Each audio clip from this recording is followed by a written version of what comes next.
If you want to learn how to read a cash flow statement like Warren Buffett, then you've come to the right place. The cash flow statement naturally scares a lot of people because it looks complicated and confusing, and I totally agree with you. As a result of this apprehension, people tend to not fully understand the cash flow statement and kind of avoid it and put it off. However, Warren Buffett believes that the cash flow statement is actually the most important financial statement a company puts out, okay? It gives them so much information that really determines whether the company has that investability factor and will produce him money over the long term. I'm going to teach you the tactics that Warren employs when evaluating a financial statement for its investability. My name is Nelson Alvarez. I'm a CPA and executive management consultant. Here in the C-suite, my mission is simple: to put you in the C-suite, and I do that by giving you actionable insights that will excel you to the corporate level. This is a continuation of my prior videos on how to analyze an income statement and how to analyze a balance sheet like Warren Buffett. The cash flow statement is going to round them all off. Let's not waste time and dive right in. On screen here, you can see that I compiled 6 years of cash flow information for the Apple company. I know this looks like a lot, but there are really only a few lines that Warren focuses on, and we're going to do the same. First, what does a cash flow statement really show me? The cash flow statement, or CFS for short, shows me how literal money, how physical hard money actually flowed through my business over a period of time, through product sales, purchase of equipment, or even issuances of stocks and bonds or loans, okay? All of these transactions are cash transactions, like physical paper money I want you to think of, and a business needs to track them and understand it in order to stay in business. There are 3 sections on a cash flow statement.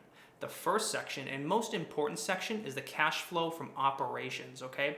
This is the cash money that either flowed through your door or flowed out your door purely as a result of your company's operations, producing a machine or providing a service. Think pure operations. The second section on the cash flow statement is the cash flow from investing activities, okay?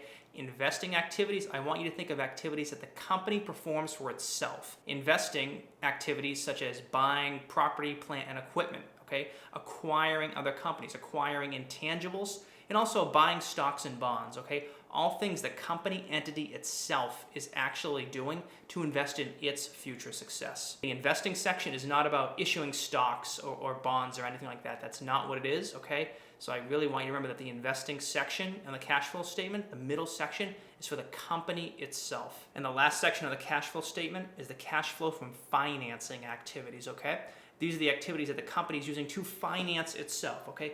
Yes, selling stock, buying back stock, taking on loans and paying off loans, okay? The financing section is all about what the company is doing to support itself. Now, the sum of all the cash transactions for all 3 sections will equal your ending cash balance, which you will find on the balance sheet. In total, the sum of all 3 sections show how you take your beginning cash balance, say it's $10, and arrive at your ending cash balance, say it's $20, okay? Those 3 pieces are gonna show you all the activity that got you from 10 to 20. That's literally it. It's no different how you would look at your bank account balance go up month by month, either through getting paychecks in from work and putting money out through paying your rent or mortgage, okay? That's the exact precise formula for how the cash flow statement works. No different from everyday life. Nothing to be too concerned or worried about here. But again, we're going to clarify a lot of what it means and show you what are the key lines we need to look at. Now that you understand what the CFS is, why does Warren consider the cash flow statement the most important financial statement of a business? Well, according to Warren, the reason is quite simple. Cash. Cash is king. A business cannot operate without cash. A business cannot provide a return on investment without cash. Warren wants a return on investment. He needs his businesses, he needs his investments to produce cash. It's as simple as that. Warren doesn't even necessarily care about how much profit a business makes, okay? Cash is all he cares about, okay? He wants to see what a business is doing and utilizing with the cash it gets and receives and puts out, okay? That's all he cares about, tracking the flow of where money is going. Let's start by looking at Apple's cash flow statement, okay? The first line we're gonna go to, the first line Warren goes to is right here, the cash flow from operating activities, okay? This is the line Warren first cares most about when looking at a cash flow statement. This number right here will tell me, can the business generate cash? Can it generate money purely from its operations alone, okay? Can it generate cash from its operations? Not profit, cash. That's what we care about. And if you look at the equation of how we get there, we start with net income, and we have all these details that we add back. We don't have to worry about that for now, okay? Start with net income, wind up with how much cash actually came in the business. That's what we care about. Not the net income, cash. Two different things. Net income and cash are totally different. I cannot stress that enough. Everybody confuses it. Cash is what we care about. Okay, we're looking at Apple in 2020. We're starting with the net income here. It had $57 billion of net income. Call it profit, okay? After we make all the adjustments, we actually wind up finding out that Apple actually had cash flow of $80 billion. That's even better than the $57 billion in profit, okay? Profit isn't real, it's a paper number. But the $80 billion in cash, that is physical money that came in and out of the business. This is why Warren actually loves Apple.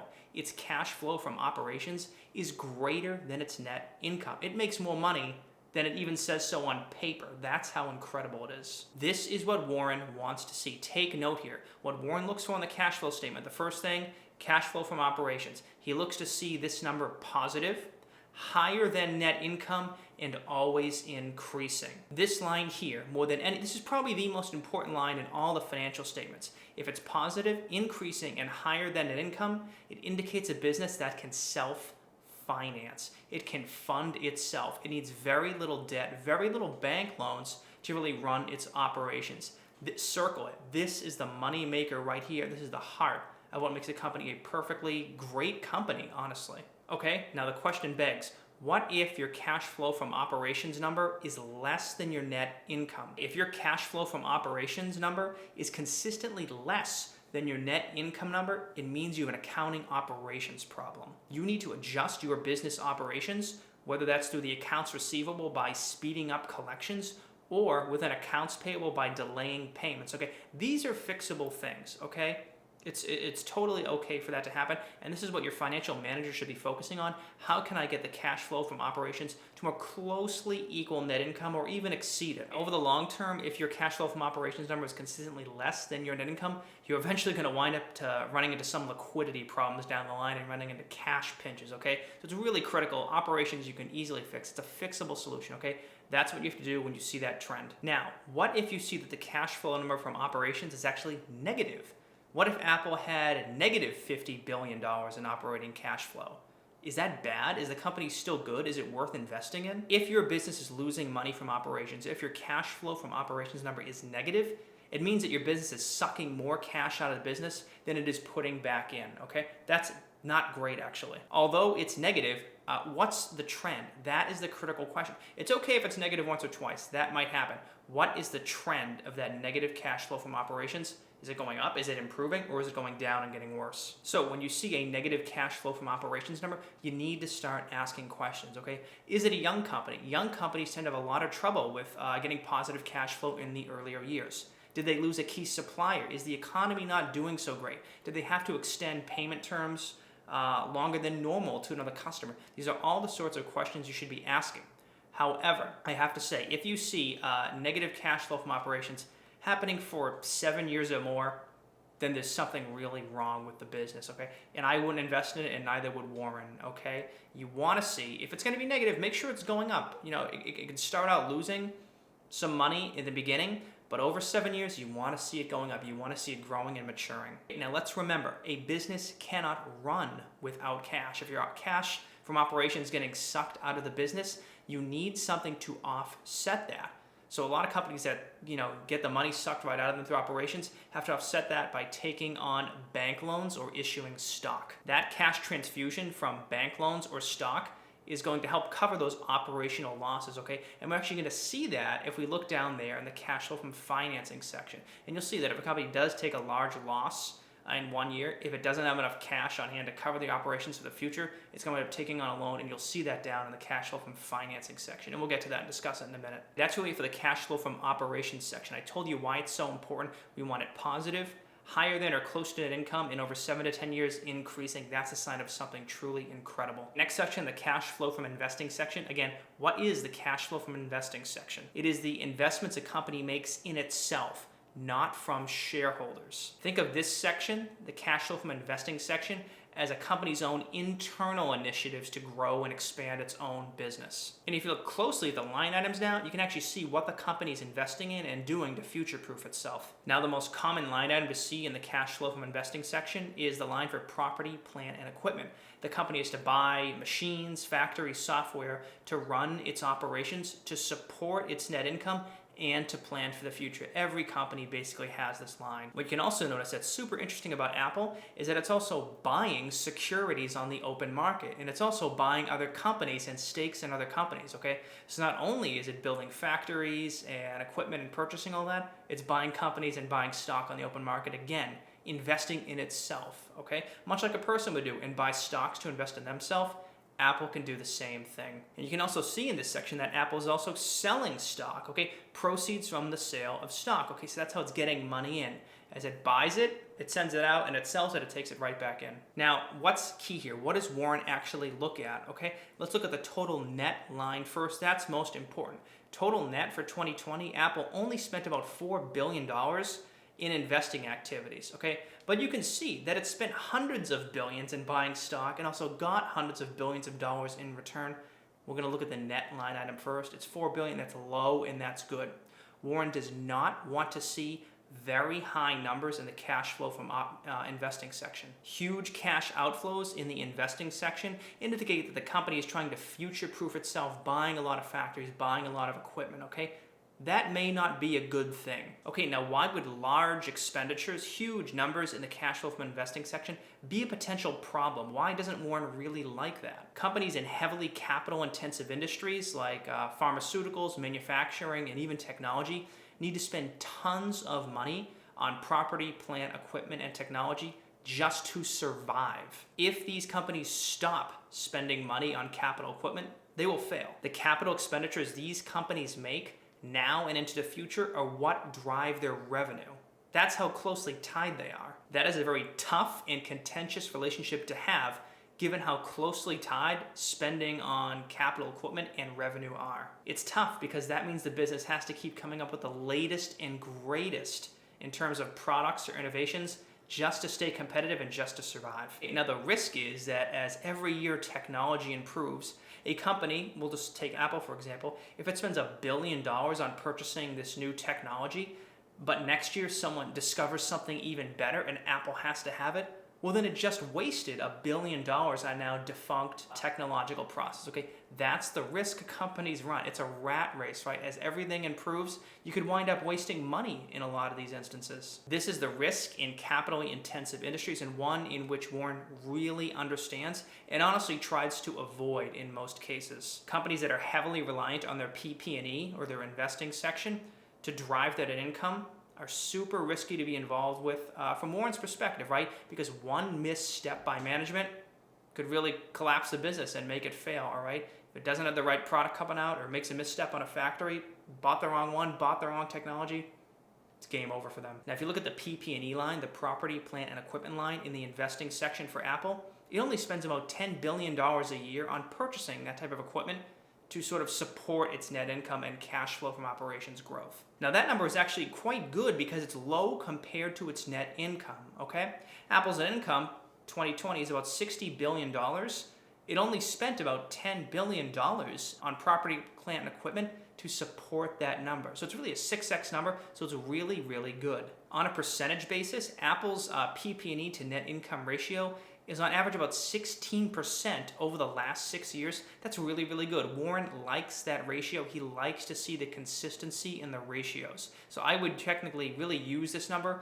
Try and see how capital intensive your target company or business is. This low percentage ratio here indicates a clear competitive advantage, okay? Apple doesn't need to spend $40 to $50 billion on innovating and buying the latest and greatest, right? It can invest a small amount of money and produce outsized returns. Now on the flip side, Warren tends to get concerned when he sees a company's PP&E to net income ratio exceed about 30%.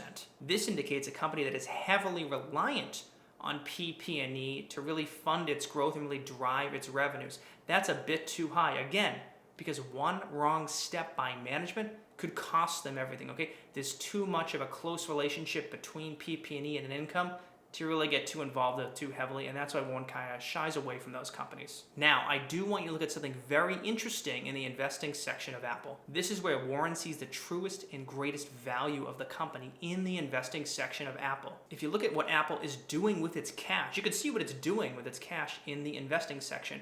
Over the last 6 years, it has spent $115 billion on buying stocks and bonds and equity stakes in other companies. That is more than 11 to 10 times greater than when it invests in its own operations from the PP&E line. Remember, that was about $10 billion? Think about that for a minute. This indicates that Apple is becoming more of a bank than a pure technology or manufacturing company. Now, to offset that $115 billion it bought, right, you can also see that it sold $120 billion of stock it currently held. So when you net the two, it made about a $5 to $6 billion cash flow profit from doing that. Investing in other companies, purchasing stakes, purchasing stocks and bonds is one of the greatest attributes of Apple and one of the top reasons why it is the most valuable company in the world. It has essentially expanded beyond its operations, okay? It's throwing all its money into a different arena because for all intents and purposes, it is essentially so that it has won. Now, some may say, why doesn't Apple just take that $115 billion it's buying into other companies and put it back into its company? Why doesn't it just expand its own operations? The simple answer is that it doesn't make economic sense to do so. Apple has already reached peak operating efficiency. You have to understand that Apple employs some of the smartest mathematicians, accountants, and finance experts in the world. You have to understand, on average over the last 6 years, Apple has only spent about $11 billion a year in capital equipment expenditures, property, plant, and equipment. However, its cash flow from operations over the same amount of time was $73 billion. As such, on a cash flow from operations basis, Apple's return on investment from property, plant, and equipment purchases is almost 700%, 7 times, okay? Its return on equipment goes to its cash flow. That is incredible. Now, why isn't Apple just putting more and more money into these operations? Why isn't it buying more and more factories and equipment?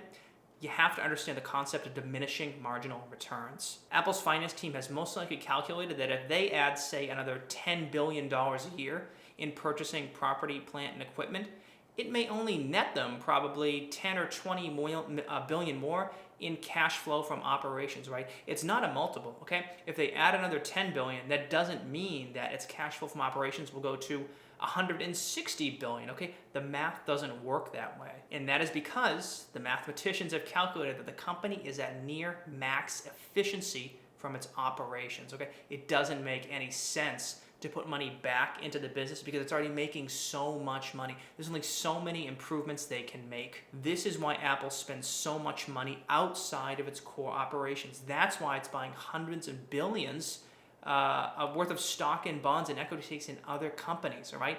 It realizes it can make a greater return on investments outside of its core operations. Its money that it gets in from operations can be spent better elsewhere, not back on itself, right? This is what Warren considers Apple's #1 secret and why it's his #1 holding. Apple produces so much cash, it legitimately has no idea what to do with it. It generates so much money that it literally can't even reinvest it in itself because it wouldn't make sense. You have to think about how crazy that sounds. Okay, this is why Apple is the most valuable company in the world. It makes so much money, it has no idea what to do with it. So it sits around playing in the stock market all day, right? Its operations are basically on autopilot. It could forget about its core business if it really wanted to, okay? Many people speculate, and we can really see the path that Apple is taking because Apple's spending so much money on private equity, public equity, stocks, bonds, equity stakes in other companies. You can see it really starting to transform from purely a technology to more of a fintech company, right? Apple's starting to spread its wings and broaden its base. Okay, I want to step back a minute from Fantasyland, okay? Because you may never again see a company with an investing section quite like Apple's. It's quite rare to see this. I just want you to know, not every company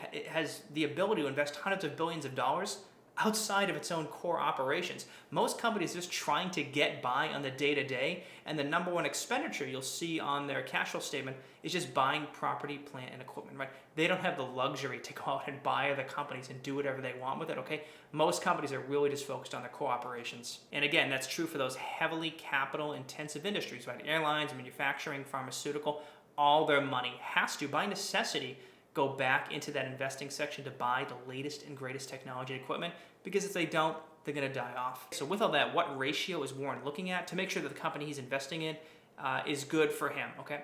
He's going to take the PP&E number, okay, the property, plant, and equipment cash outflow, and compare that to the company's net income for the period. Okay, you're going to take that ratio. If that ratio is greater than 30%, that means the company is highly reliant on the latest and greatest technology, factors, equipment to run its business. That's a bit too high for Warren. It's too risky. You want that ratio to be low. Apple's is only 16%. That is fantastic, okay? The last section to look at on the cash flow statement is the financing section, okay? Cash flow from financing activities. Now, if you look at the cash flow from financing activities for Apple in 2020, you can see that it shelled out $86 billion in cash. $86 billion in cash left its business. What did Apple spend $86 billion on? Now you can see out of that $86 billion right here in the line items and the details, you can see that it spent $72 billion on buying back its own stock. Now, why would it do that? It did that to drive up its own stock price, supply and demand, okay? The company also issued $14 billion in dividends and paid back loans worth $12 billion, okay? So it spent a lot of money buying back stock and repaying loans and issuing dividends. You have to remember, Apple has so much money, it literally doesn't even know what to do with it, so it's giving it away. It's giving it back to its shareholders, and it's paying off all its loans. Now, Warren loves Apple so much because it's buying back its own stock. Warren looks for this in just about every single company he invests in. When a company is buying back its own stock, that indicates that it has excess money that it doesn't know what to do with. It's important that Warren is looking for a company to consistently do this, not just on a one-time basis, right? Over 7 to 10 years. Is it consistently buying back its stock? Is it consistently issuing dividends? Is it consistently repaying its loans? These are the types of companies with these attributes that are durable and have a long-term competitive advantage that Warren would truly invest in, okay? This is why Warren says too much cash is a wonderful thing. That's it. That's literally the secret to reading a cash flow statement. We're looking for companies that are operationally cash flow positive, want to see that trend going up. In the investing section, we're looking for PP&E to a net income ratio that is low, 20% or less, I would say. Anything above 30% is not so great. And in the financing section, we want to see and make sure that the company is buying back its own stock and issuing dividends, okay? All three of these things taken together indicate a company that is cash flow rich, and that is an incredible investment. No matter what company you're analyzing, ask yourself the same questions. Is it doing that everything as Apple is doing? Use it as your benchmark. Use those ratios, use those tactics, and that will let you know if you're making the right investment decision, okay? Thanks for joining. Hope to see you in the next video.